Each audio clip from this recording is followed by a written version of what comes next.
Hello, everyone, and welcome to This Week in Hospitality Marketing, live show number 412. I am your host, Loren Gray. Thank you so much for joining us. Today is a uniquely special day, which is the inspiration of today's topic, and that is that it's the last day of June 2023. Why is that so special and unique? In the world that we live in for digital marketing, this is the end of an era. This is the end of Universal Analytics with Google being their program of platform of choice, their lead program. Um, as of after this date, it is now no longer supported, which also got translated earlier this year to not being left on. Going dark. If anybody hasn't, if you've been living under the rock, proverbially, so to speak, and haven't gone to your analytics for any reason directly, you would have not noticed the big red banner on the top of your analytics platform saying that this platform is going to shut down as of July 1st and data will no longer be shown, not just sunsetted, which was a wake up call. We've mentioned this on the show before. A wake up call to a lot of people. They thought that it was going to get handled a lot like Windows 10 or Windows 11, that it was no longer being supported, which means it still ran. It's just things would begin to break on it. Well, no, Google is actually darkening it. As of tomorrow, you will no longer have the dashboard you have today. For those that have been planning for this day since the inception of the discussion of GA4 over 2 years ago, it's just a day that people stop bugging them about a platform they know that they don't or shouldn't invest time in keeping running because it was going to die today. For those that were made recently aware that they need to do something, it's a scary time of losing your year-over-year data because, well, that's fair to a point to say there are fractional parts of data that do remain. But the way that they assimilate the data, connect to the data, use the data, if they have BI tools that drag data, if they were late to joining the data, move over to GA4, setting up GA4, and correctly identifying data layers in GA4, that they will lose any data prior to them doing that because there is no data for GA4 to draw from that was structured in GA formatting, which is data dimensions, unlike session-based Universal Analytics. And so for that reason, there'll be a dark hole. Hopefully, preemptively, agencies retrieved their legacy data beyond the reporting structure that it kind of lands in perpetuity. Actually, reportings don't land in perpetuity. Other data sources land in perpetuity.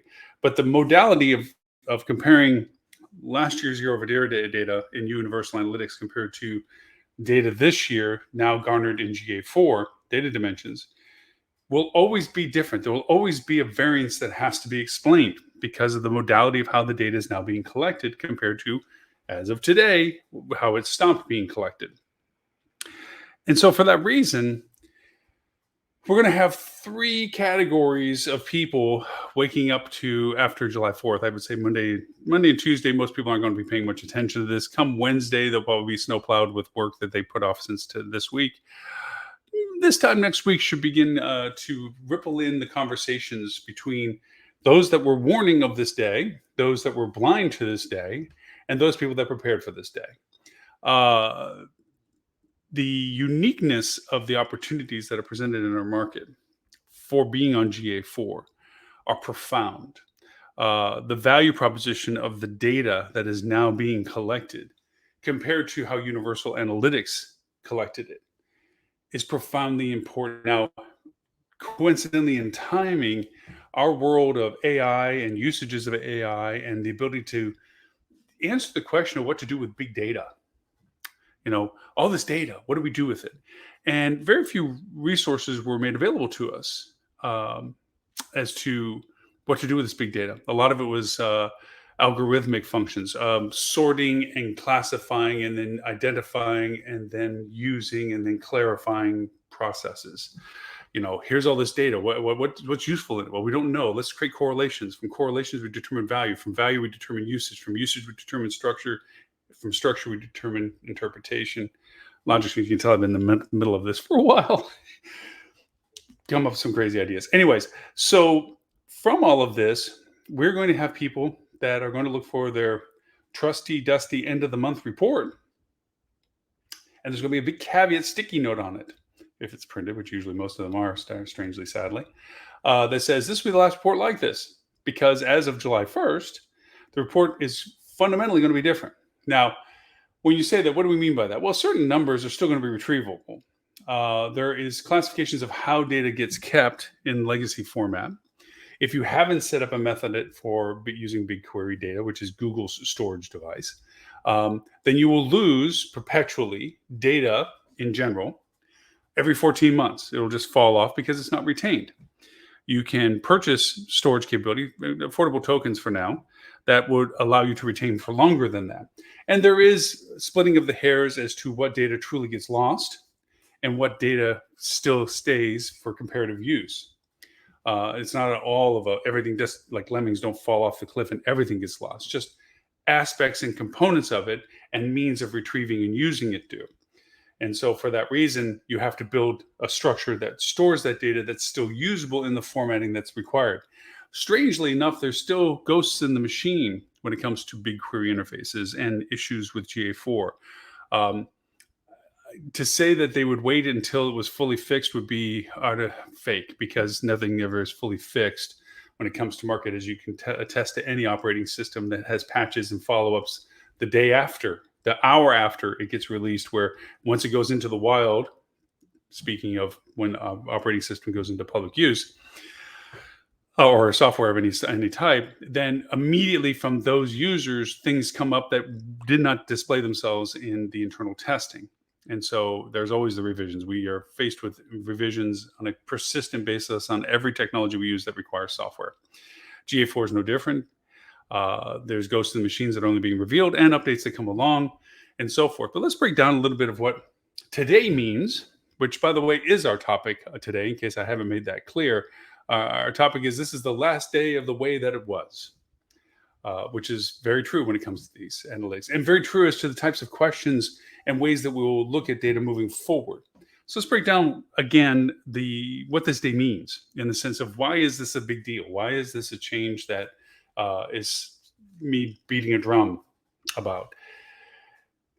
Universal Analytics, UA, was an acronym that changed actually from Urchin. Urchin was a platform that was built 20 some odd years ago that was really a leapfrog ahead in gathering data in a way that was usable for website traffic.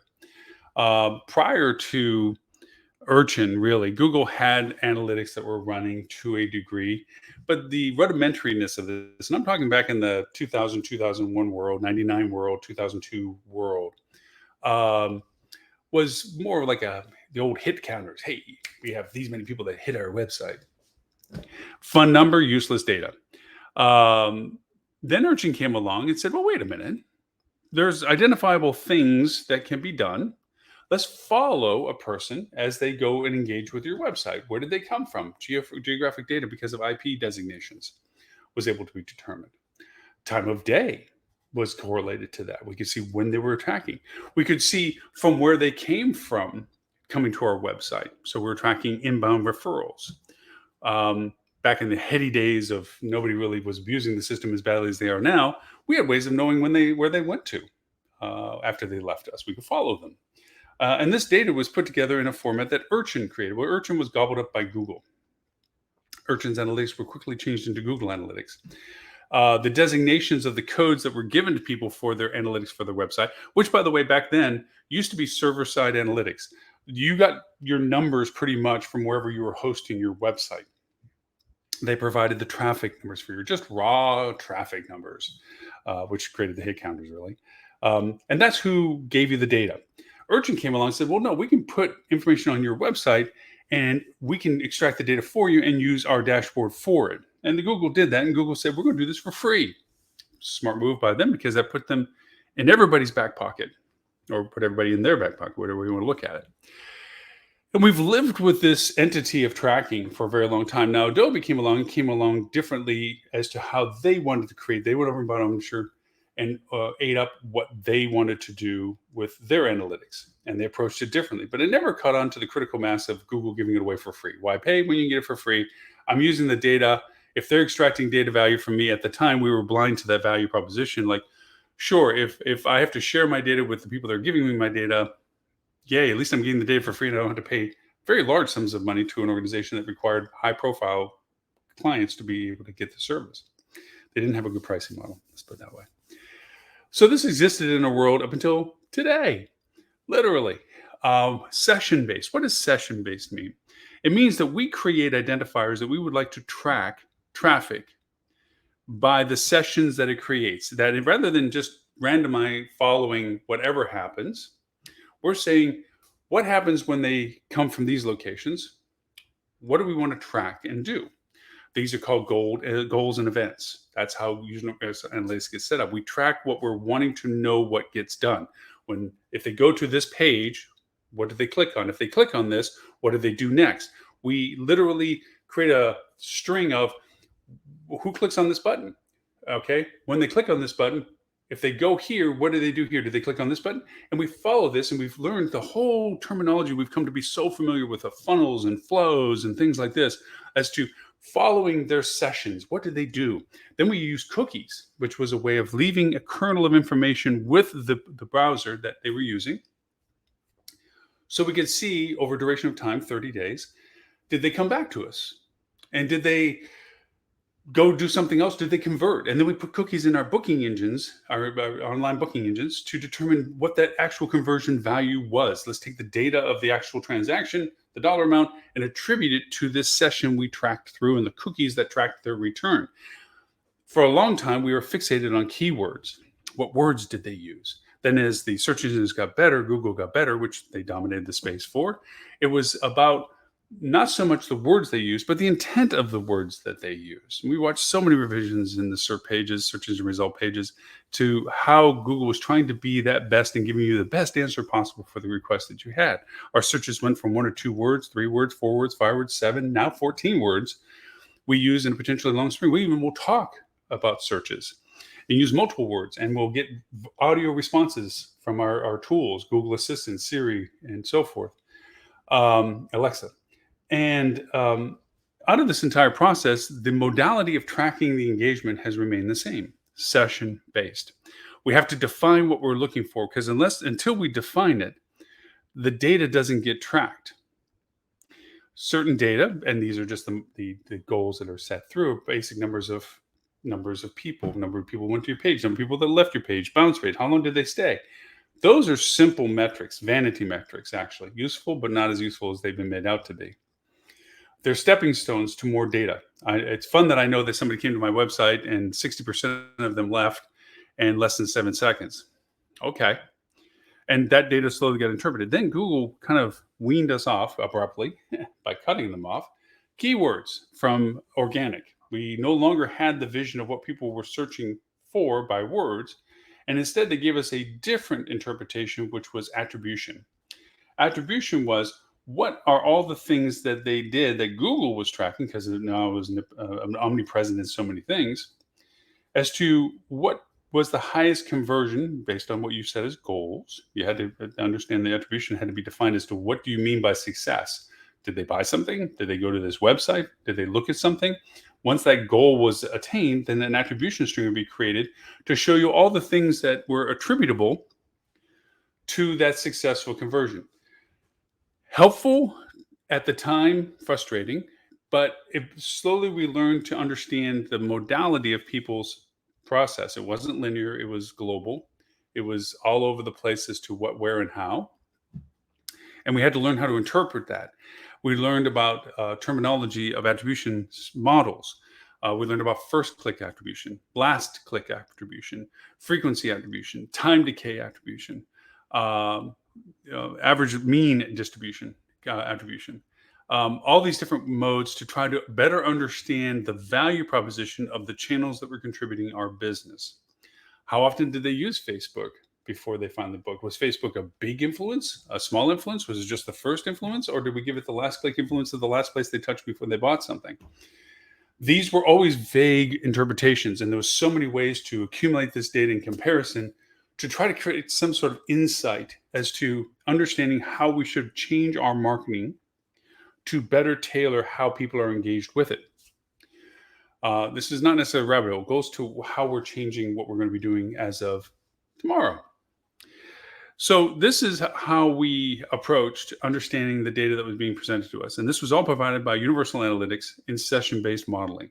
Some things got very robust. A lot of people made a lot of money making secondary markets of business intelligence tools to taking more of the bulk data that Google was providing, circumnavigate their rudimentary dashboards, and understand it in different ways by taking data from other sources like social media platforms and or other campaigns that you're working on other things, and putting it all together to see if there was a better interpretation of the data. But fundamentally, the data from Google remained the same, and that was session based. Until you identified it, you didn't track it.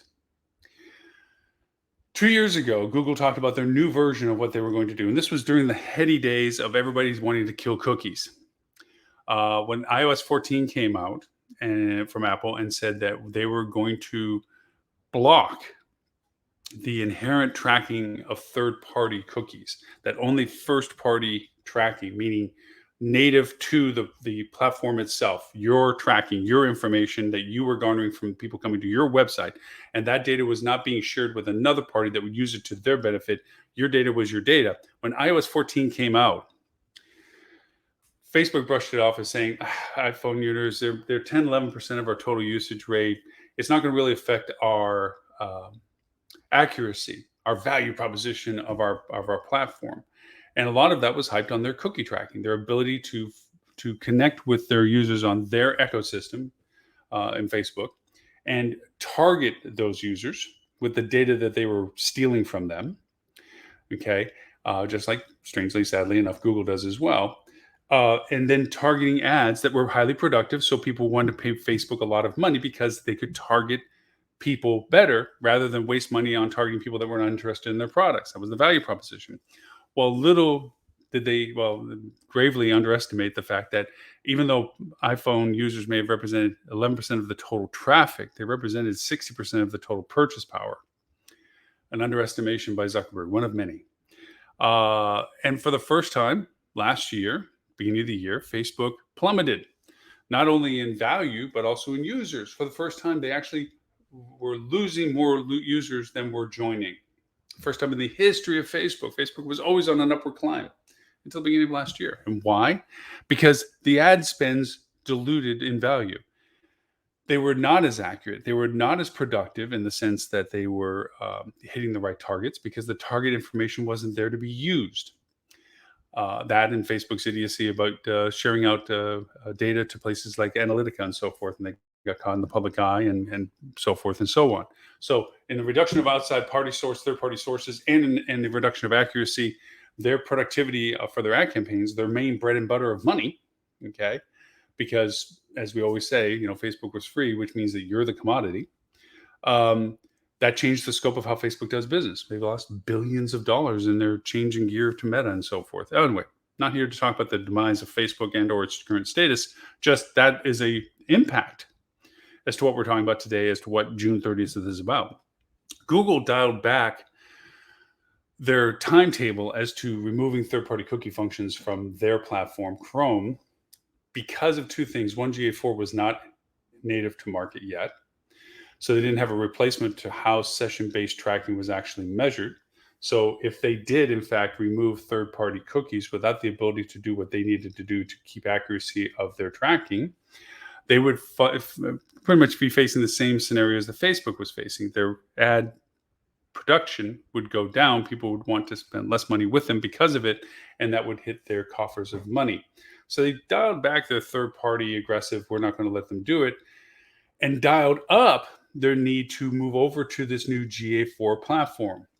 Why do I keep hyping about GA4 platform? Because the GA4 platform is based on not cookies and sessions, but rather data layers, which is why now, instead of keeping data in perpetuity because of Universal Analytics, because it could, there's too much data to keep for free for the user to have access to, I should say. And so therefore, they have a 14-month cap on it. Now, as I mentioned before, there's nuances as to what does get lost and doesn't get lost. And everybody's going to get an education on that in the next few weeks to come.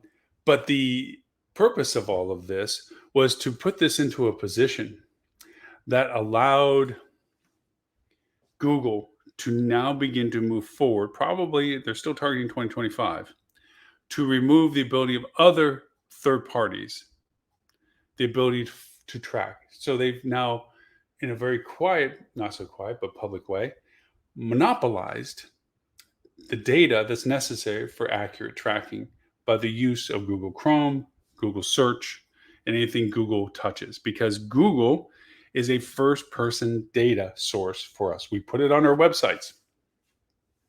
Why? Because it's free. And so, because of that, Google, for the rules that they're now not only creating but enforcing, or will be, are saying anything that's not first party data is not trackable. We're not going to let anybody track that. Strange enough, Google is omitted from that because they are first party tracking. They are the source of tracking for the properties. Now, in our world right now, there is still moving pieces to this. iOS 17 has decided to continue its path that was started by iOS 14, and that is they're reducing the ability for any tracking to exceed 7 days. So it's already capable of blocking Google in anything that goes through the iOS platforms, to saying, one, whether they allow it to track, and two, the duration ability of it to track down to 7 days, which means the data that's collected is only able to be tracked for 7 days to know whether or not there's a recurrence of value, a flow, as it were, a work, when did they come back and actually buy and be able to attribute who did what to where, because we were able to follow them for a duration of time. Because right now, all other tracking runs 28 days, which gives usually ample time for somebody to have been discover it, educate themselves about it, look at it, evaluate it, and pull the ZMOD, reserve moment of transaction, to determine if they're going to purchase it. 20 days usually gives everyone a chance to see where they went, how did they go, where they eventually came to the point of transaction. And now Apple, iOS 17, is saying we're going to reduce that time to 7 days. Doesn't mean that Apple's restricted to 7 days for their ad campaigns. It means that anybody else is. Remember, the world works according to who owns the toy. And Apple owns their phone and their platform, and they have complete control over all of it, including their chips and so forth. So for that reason, they get to dictate the rules as to how all that gets used. Honestly, personally, I enjoy the fact that they are limiting these things to the benefit of me keeping the data to myself, because I'm a huge advocate of privacy data and the abuse that so many marketers have of data that isn't theirs, that they were able to garner legally or illegally.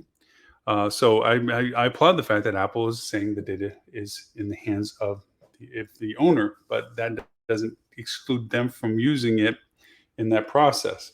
You pay the piper. So here we are, June 30th, UA Analytics as of midnight tonight, 12 hours from now, Eastern time.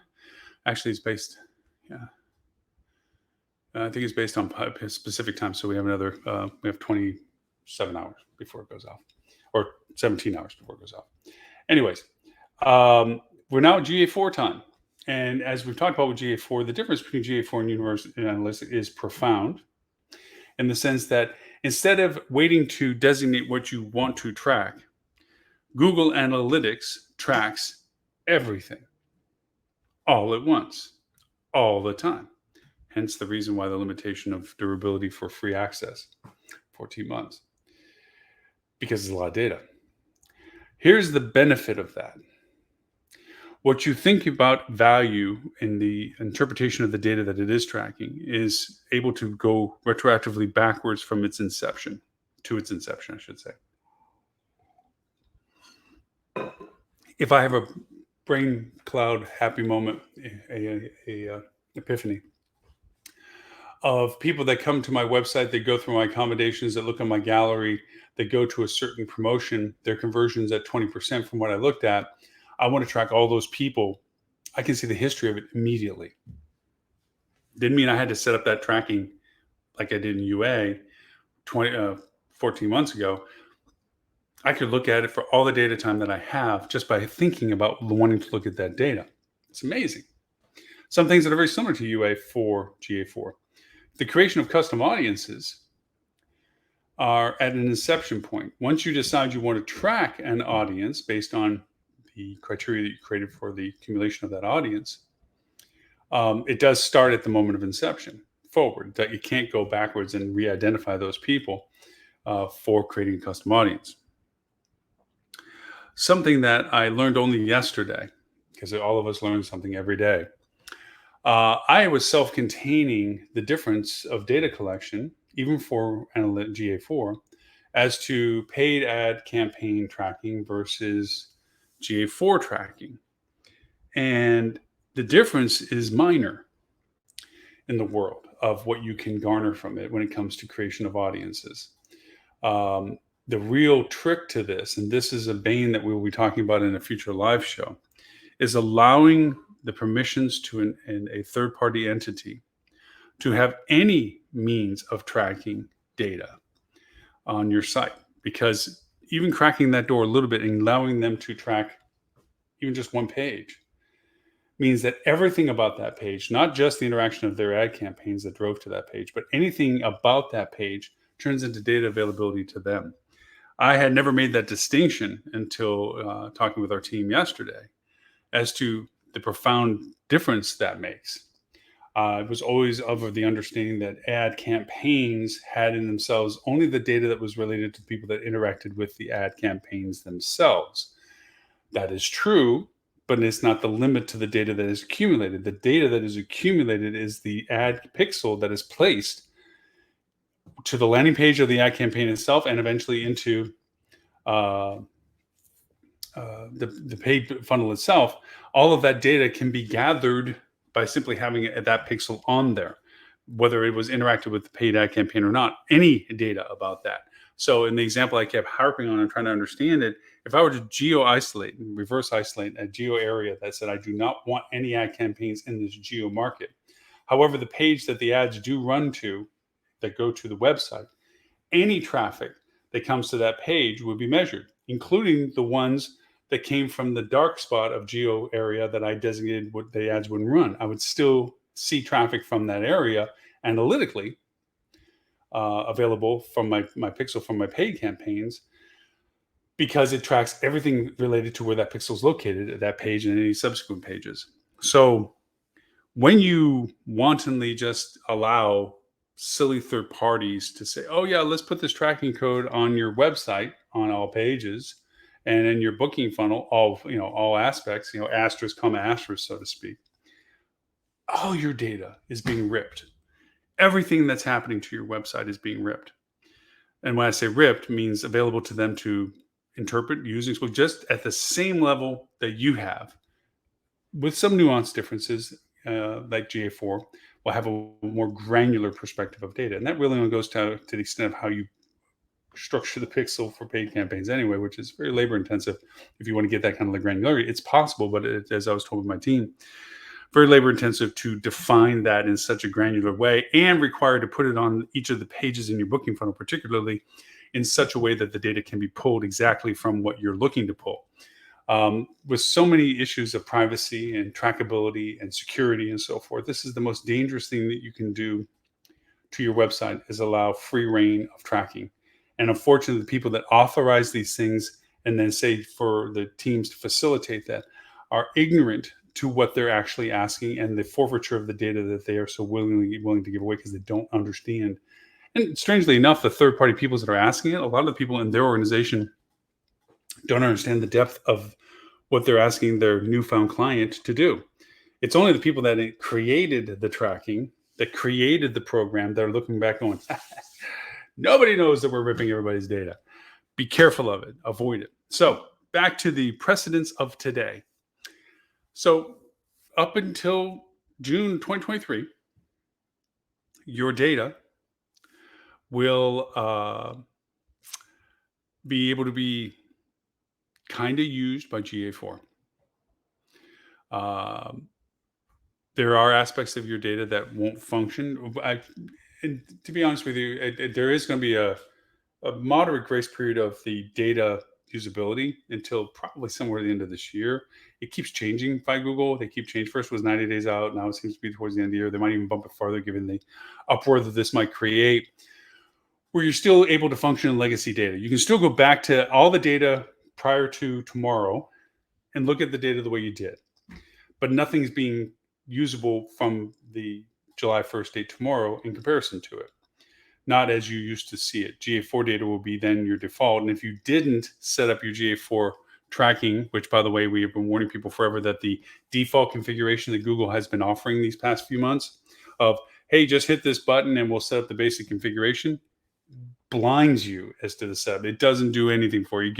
It goes you back to the Stone Age of hit counters and total traffic and silly little numbers. It's not set up for hospitality in a way that needs to be set up for hospitality. And if you're not tracking actually into your conversion funnel for your booking engine with the new GA4, you're losing all of your conversion data anyway. So if you've been under a rock and haven't been paying attention to this process, you will come up to an interesting world tomorrow, or not tomorrow, but July 5th, July 6th, July 7th, when all of a sudden the things that you used to look at on a regular basis, whether you paid attention to them or not, are no longer there. And even if you did set up GA4 and did try to change some of the configurations, the actual numbers, the variances have to now be explained because, as you know, owners and C-level people, they're not worried about how the sausage is made. They just want to make sure they enjoy the sausage. And you coming over and you now show them numbers that, well, that's not the same good number, or that's not the same number I was expecting, or that's not the number that you said you were going to hit. And you now have to explain yourself through the variance of why the number is the same, but it's different because the tracking is changed. And you're going to have to go through the whole uncomfortable dialogue of not having either changed the expectation of the reports, not having changed how the reports were to be rendered, or just blindly not knowing that the change was going to occur when it was, quote, your job to make sure these things happen.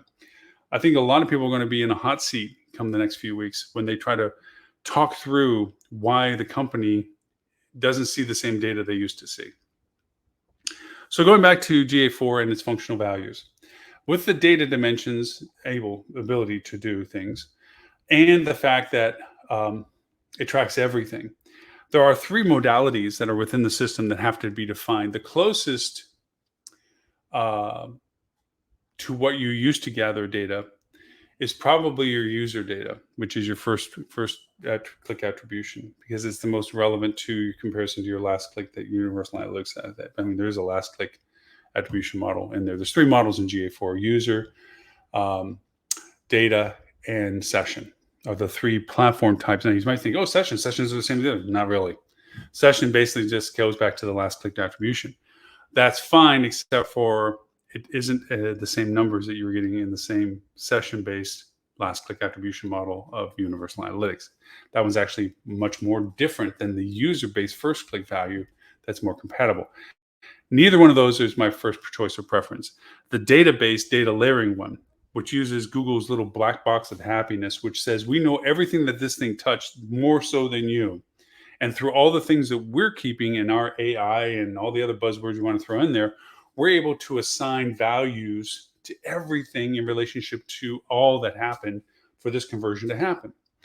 Frequency, time to gate, first click, last click, averaging out, all the things, we can figure it all out to know what all of the assigned values of each of the contributing channels represent in values of dollars.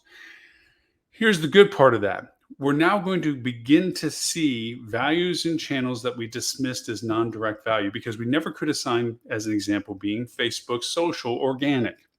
We never could assign a dollar value because it wasn't a direct channel conversion based on last click or first click. Somebody didn't just go to our Facebook organic and click on the button in our organic post and buy it from there. Those that did, thank you so much, but not a lot of them did. Or that it ended up being that at the end of a trail, where after looking at a bunch of other stuff, they happened to be on our Facebook page and just saw the same link again in an organic post and clicked it. Those were exceptions, not standards. But we do know that social was a very hard amplifier and contributor, attribution-wise, to the process of discovery, education, and eventual conversion for people. They used it as a sounding board. They used it as a place of reference. But we never could actually assign a dollar value to it because we didn't have all the combined modalities of attribution to assign a dollar amount that said out of the $1,000 transaction, Facebook represented $311.26. Why did that number come up? Well, Google knows because of knowing all the things that Facebook may have been involved with organically to that final conversion of $1,000. So for that reason, there's a high value to GA4 because now we get to have a better understanding of all the metrics influencing our conversions. We can make better marketing decisions because we have better data to look at. That's data that validates, verifies, or condemns our decision models. That's very powerful and should be well used. The negative is you have to create the structure of understanding the data. You have to create your dashboards for this. Now, Analytics GA4 has its dashboard. I would recommend looking into what now they call the Looker Studio program. There used to be Data Studio, now Looker, looker.google.com, to better understand the variances of creating your own dashboards, dynamic dashboards. What I mean by dynamic means that it's not a static gen report that gets printed and handed out, put in a ring binder. I know I'm dating myself when I say that. But rather, it's one that has pivot tables that are created so you can look at device variances, change the dates, change the source mediums, change whatever it is that you find value as functional, so that when you go to it, you have a current data look at what your numbers are with the latency factor. Okay. There is a latency. Even Google admits that their data accuracy, there's a 72-hour variation, that the numbers can be modified up to 72 hours back because the data has to be assimilated. It's gathering all the data, so it needs to assimilate. It'll report after about 4 hours data, depending upon time zone, and 4-hour latency afterwards based on time zone. But it'll redefine the numbers even for 72 hours out, which in a strange logistics world means that you might rethink your end of the month reports the 4th or 5th day of the following month to give Google the time to settle down the numbers for the final of the month, so that you don't have okay, you reported these numbers, everybody looked at them, and then a few days later, somebody goes back and looks at them again on the dashboard, and really, the numbers don't match, and all of a sudden you're being called into an office like, why are these numbers not matching? What's this? What's that? Give yourself a little grace. These discussions should be had in your C-level and your exec committees. Redefining when you do the reporting, redefining how you use the reporting, redefining what the reporting is for, redefining its usage per department. Revenue managers have a whole new resource tool based on analytics. Marketers have a whole new resource tool on allocation of market spend and redefinement. And gosh knows we're going into budget season next month. So this data will be incredibly helpful in redefining the marketing strategies for 2024 because you'll have better data to look at. And for those that have the data to look at, for those who had set up GA4 14 months ago, for those who had set up BigQuery to store data more than 14 months ago, and to have the ability to reinterpret the data that's from their legacy programs with Universal Analytics to understand how that translates into the GA4 pantheon of data dimensions. You have a clarity on how the number means now compared to the variances to Universal Analytics that you used to use. If you did all those things, you are going to kick butt in 2024 because you now have better insights, better knowledge, better usabilities of data. If you didn't, you're going to be lagging, staggering, and not understanding what you're looking at to know what you should be doing with it. And you're going to get your lunch taken by the people that did. I'm not saying this is but it is a drumbeat. It is on a soapbox of being able to let you know that data has this much influence on you. Look what it did to Facebook a year ago, 2 years ago, long year anyway. Data is king. Data is powerful. Content is powerful. Context is powerful. All of those things are about the data you're accumulating. So come next week, let's pick a utopia perspective. You did your homework 14 months ago. You set up your GA4. You redefined what you're looking at the reportings. You defined a Looker Studio that is accurately reviewing the data in the context of actual items and understandable. You've educated your team and understanding how to read the data, how to use the tables to show data that they need to make decisions on what they're doing. You've understood the metrics associated with GA4. You've set up your BigQuery to retain data beyond just what is being allowed for the free accounts that are created for it. And you've put yourself in a position that you're understanding the data currently. Literally, this day means nothing to you. June 30th was just the day to say that this is where we draw a marker on legacy data. We've identified the data that we want to continue to be able to look at historically. We're all good. We're already moved over to GA4 environment. We're already working in GA4 environment. We understand the GA4 environment. And yes, I'm talking about my clients. And they're there. So What do we do next? You begin to understand the value of GA4. Uh, Everything we talked about with GA4 right now is a forensic review, meaning we can look at what we've done, what has happened, in a way that's so much better for the depth of the data comparisons and the ability to look at and make new queries on without having to predefine them as we used to. That's wonderful stuff, and that is the first step. I want to hijack Maslow's hierarchy, say Loren's hierarchy. That's level 3. Understanding history. It's not level 7, Maslow's self-actualization or Loren's self-actualization. It's level 3. We have a grip of understanding our historical activities. It's awesome. That's beyond 1 of a attribution of gathering, 2 of creating reporting, and 3 now is understanding it. That's awesome. The next level up is taking that data and creating forward actions. And that is based on the interpretation of the data we now have available in GA4.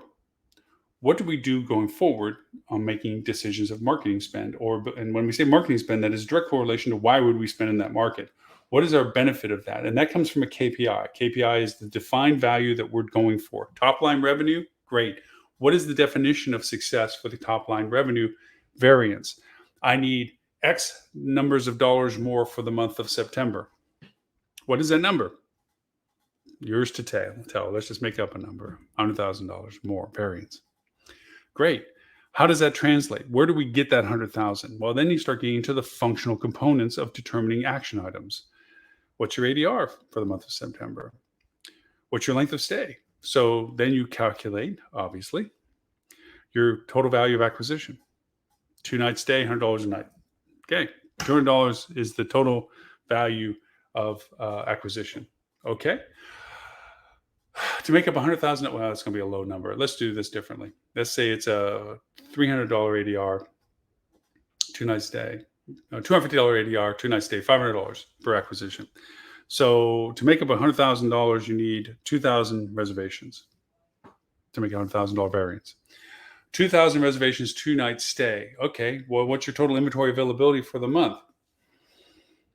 Say it's 50,000 room nights. Okay, so if we need 5,000 or 2,000 reservations, okay, out of the 50,000, then that is 6% occupancy increase. So what is your annual occupancy for September? Annual occupancy for September is 65. So we have plenty of room to fit them in. So we need to hit an occupancy of 72%. It's one goal, KPI, ta-ting, at an ADR of 250, ta-ting, with a length of stay of 2 nights, ta-ting. Now we have definition to our strategy. That's what we want. Okay, now let's look at marketing sources. Where have we historically gotten business? Now you still have your legacy data from Universal Analytics, so you can see where your geo source of data, your feeder markets historically have been. You can look at your comparison of group contribution versus transient contribution, or your sources of contribution, wholesales, consortiums, whatever the mix of business is that you get in for September. OTAs at 3 to 4%, or excuse me, GDS is at 3 to 4%, OTAs at 10%, walk-ins are at 10%, group is at 20%, wholesale and consortiums are at 10%. So the remainder is your digital. Okay, so we're at a 60% contribution for September. 60% contribution for 72% occupancy, which is 35,000 room nights total. We're looking at the fact of 1750, 19,000, let's say 20,000 room nights. We are obligated in digital marketing for contribution, 20,000 room nights. Okay, that is 10,000 total reservations. 2,000 of which of that should be incrementally above what it was before. So we're looking at 10,000 transactions. At 10,000 transactions, what does it take on all of our channels of traffic to generate 10,000 transactions? Well, let's look at one channel, Google Paid. If Google Paid has a total engagement of 100,000 people touch our ad campaigns for the month of September, and we get a engagement of we get a conversion of 2% of that. That's 2,000 people that would convert from our ads. Say 20% of that is purchases. So that's 2,000 people, 20% of that, that's 400 bookings at 2 nights, 250 a night. 200 against 2,000, that's only a 10% contribution to the KPI for variance. That's not enough. What other channels do we have? You see how it begins to break down? You begin to break it down into functional channel contributions based on historical conversions, total traffic, and honestly, the cost factor. How much did it cost? What's the cost of acquisition for each of those people on that channel? What is the cost per click in the cost calculation of the cost conversion? Because cost per click, say it's $1 per click, and you have 2,000 people click, but only 200 people book. That cost of acquisition per property, per conversion was $30. Is $30 a good number for a $500 conversion? It's 8% cost. Is that good? Okay. Is that conversion value worth it at $8? Well, technically that's 87 to 1. So not bad, not fantastic, but certainly not bad. But then, obviously ownership's looking and going, wait a minute, our net profit line is going to be 4%. You're already talking 7%. So that reduces our net profit line down to 1. Still profit, still covers all costs. But this is how the finance of all this works. So you're looking at marketing decisions forensic. That's the level 4 aspect of Loren's hierarchy of happiness, is using it to actual items from historic value. Here's the level up from this. Better understanding outside of your own data. Taking your data and understanding its value for historically to make these decisions we just went through is one thing. Another is to go over and say, how can we proactively look at our data in combination with other data to not reactively look at what happened to us, but proactively see the influences that made people's decisions. Things like weather. We know weather has a huge influence on the purchase decision and on the booking window. Bad weather at the location of origin for the person's travel has a very high influence on their desire to either get out of their market or what have you. Seasonality, market, the demand to your market, the demographics that you're drawing based on what your business profile is for the type of hotel that you are. These are all things that define the idea of how these outside influences of weather. Do you have a lot of drive market for the month of September you're looking at, let's say?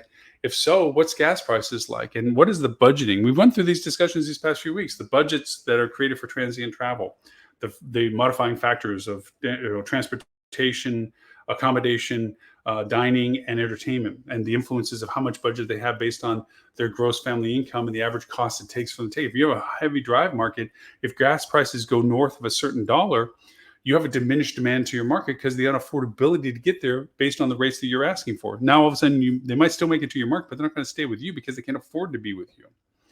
These are all mixes of decisions that happen in the process of taking your data and outside data and looking at what that means. Like, you look at your historicals production, okay, but you may not take into account that last year gas was $1 less per gallon, so you had better demand and drive market in September because it was cheaper for people to get to you, and they didn't mind paying your higher rate because of it. So your ADR calculation of, well, if we got $250 last year, we should get $270 this year because the same people are going to want to come back, and inflation's inflation. But no, because gas also went up and they can't afford staying with you, and they can only afford a $230 rate, but you didn't do that to get the occupancy of 72% that you needed. And now in this case, 74%, because you had to adjust for the lower ADR than what you went into for. And those math calculations, tell me your team is having these. Tell me your revenue managers are having these conversations with your marketers. Tell me that this is the dialogue that you have in your exec team to understand what you're doing every day, besides worrying about somebody standing at your front desk and whether a wall got painted by engineering, maintenance factory was done, or housekeeping showed up. What are you doing to drive business to your door that you understand from all this data that is basically tossed into a report that gets on your desk that you may or may not use? That's why this is so important. This whole day today goes from Universal to GA4. GA4 allows for you to integrate other data. Okay. That other data has a very powerful influence on decision models for you. How cool would it be in our future tense with all the buzzword technology we're talking about, AIs and so forth, and generative text and long language learning and so forth for AI, that we can't begin to understand that it takes all this data, makes all these correlations, and gives you insight to the data in a future tense that allows you to make better decisions now that will have a positive influence in the future, so that you never find yourself reactively going to, why are we not at pace for that? Why are we not doing that? Why are we behind on this? Why are we below revenue goals for this? Now you have all the tools driving you to the fact that you're able to best decide what the future tense will be. Never give control over to the AI that it does everything. Have the AI do it in front of you, and then balance that against your own common sense, accuracy, truth, and functionality. So that's why today's important. Today's important because it's a banner day of transition. This is the last day that universal analytics is the primary source of data. Although, if you were smart, if you kept up with what was going on, and you must be because you're listening to the show, selfish plug, then you already planned for this. And this day is not a big deal. This day is just a chance to say, yep, I remember when it happened. I remember when we stopped. But for months now, you've been using other platforms. For months now, you've already transitioned over to what was now going to be the standard as of tomorrow. And that this isn't a day of panic, but just a day to be marked of, yep, I remember that. And it happened and everything else. And you're going to get lots of calls from people that were not as versed as you, or, call to complain to you about how crazy it all is. And you're going back going, I'd like to empathize with you, but I can't because I'm not in the same boat as you, because I already did what I needed to do. And this wasn't a big deal. Hopefully you count yourself among those, and not the people that are going to be ringing on my phone asking if I can somehow fix what's been broken and everything else. So with that, I did want to bring up a little bit of a news item before we closed out today. Strangely enough, it's one that I had to highlight because of my detestment of Performance Max from Google. I've condemned it as a lazy man's marketing campaign. I condemned it because Google is trying to dumb down the process to the point that you don't want to do it. And they prioritize their platform to dominate against anybody that is doing better work, simply because they want people to just give up and allow Google to do it for them. But that way they can just take their money. Like, take my money. Here's your money. Here's my money. I want it to make more business for me. You go do that thing, Google. That's what Performance Max looks like to me. Google has made the news, as to be expected. They're placing ads for top brands on spammy chatbot generated blogs. They are literally violating their own policies of ad placements to make their platform successful, to crush competition, to make it where that is the de facto function of doing ads with Google, is to do it in their program. I've seen, tragically, these types of things being done where it dumbs it down. You can't find talented, skilled people to do the work for you, so you look for the automated version of it. Cody's put themselves in that sweet spot for brands with their metasearch programs. Just give them the money. You have no control over how it's spent. I despise that as well. Don't despise Cody. I think they're brilliant that they were leveraging that silliness from brands to allow them to do it. I just don't like it. Don't like anything that says, no, just give us everything, we'll take care of it. Don't worry about a thing, we'll take care of it. Never like that. Never like that for anything. Don't even like that with my clients. It's like, I don't want you to just give me the keys. I don't want the keys. They're your keys. You give me access with the keys, but they're your keys. And I want you to look over my shoulder. I want you to ask questions. I want you to be engaged. It's one of my 3 rules of why I will step away from a client: lack of engagement and lack of communication. If those, and lack of trust, those are my 3. If any one of those come into play, I don't renew with my clients. It's like, it's not, if you're not paying attention to what I'm doing, you just, you do the thing. No, I want you to know, not because I want you to give me an attaboy. I want you to know because it's your assets. It's not mine. I'm here to provide the service that you've asked me to do, but I need you to understand what I'm doing for you, and need to ask questions. And you need to make sure that it's what you want still, rather than once a year later going, well, we look like we're going to take a different direction. I don't want those conversations. I'd much rather bow out gracefully and say, it's been great, it's been real, have fun with whoever you pick. Sorry, axe to grind, but it's a thing that I see day in and day out with other agencies. They want the ambiguity to just cash their check. They don't want engaged clients. They don't want educated clients. They want clients that just rely on them blindly. And Google's going in the same model. So this article points out be careful, because they're actually doing it at the detriment of their own policies. So there you go. Show number 412, June 30th of 2023, the last day that I get to say Universal Analytics is the reporting platform that Google has active as of tomorrow and next week's show. I can't say that because we are now in the GA4 world starting tonight at midnight Pacific time. So thank you for watching me, as always, on our TV station, Hospitality Channel, which you can find always, if you don't know this, if you're watching us on other platforms, on your Roku TV, Samsung TV, Google TV, Apple TV, Amazon TV. Just look for the Hospitality Channel. The live show is always on the free side of the pay gateway to it. We're like Netflix, you pay and you get a bunch of other content on the other side on demand. If you are watching us on the other channels, Facebook, multiple pages, LinkedIn, one page, my profile page, because LinkedIn only restricts it to that. YouTube, multiple pages. Twitter, multiple pages. Twitch, one channel, Hospitality Channel, for those who catch the media on gaming consoles. Thank you so much for watching me on those channels and following me as well. Thank you for letting me grind into the importance of today's transition. Should you have any questions about what we talked about today and or suggestions or feedback of the show, you can reach me at Loren at hospitalitydigitalmarketing.com. If you'd like to express in an audio format, we always have the portal that we use for our podcast as well, which, by the way, in case you all don't know, we have an audio podcast, much shorter than the show, about 20 to 30 minute show podcast where we review the show, but we also talk very granularly about tools and techniques of using those tools, much more function conversation and podcasting, called the Hospitality Marketing Podcast. Go figure. All of the shows, this one and on the podcast, are forever in archives at hospitalitychannel.tv. I Love Lucy rerun shows. You can go see it there. Going back to the audio feedback, if you want to give me an audio feedback, you go to htm.news/talkback. That gives you questions that we ask every week. We change the questions so you can answer the questions that are there audibly.